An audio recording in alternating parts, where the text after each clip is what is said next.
Ara mateix, doncs, a Espanya tenim una xifra entre 115.000 i 135.000 desapareguts. Espanya, com deia l'Alfons, és el segon país del món en nombre de fosses per obrir, entre unes 2.500 i 3.000. Espanya, perdó, al món, països que no hagin fet la feina són 4. Cambodja, Espanya, Moçambic i Angola. I què diu la llei espanyola? Qualsevol familiar que tingui algun desaparegut pot demanar el permís administratiu i judicial i a partir d'aquí obrir les fosses. És a dir, que el cost econòmic de l'obertura l'han d'assumir les famílies.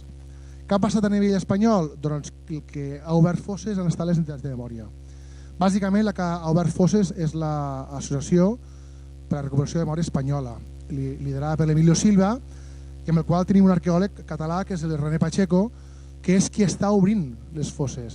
Fins al greuge que l'any passat es van quedar sense diners. Aquesta gent obre fosses rebent subvencions privades. Sort que va rebre el Premi Abraham Lincoln dels Estats Units, que dotat amb $100.000, i a partir d'ara poden obrir fosses. Mireu fins on arriba el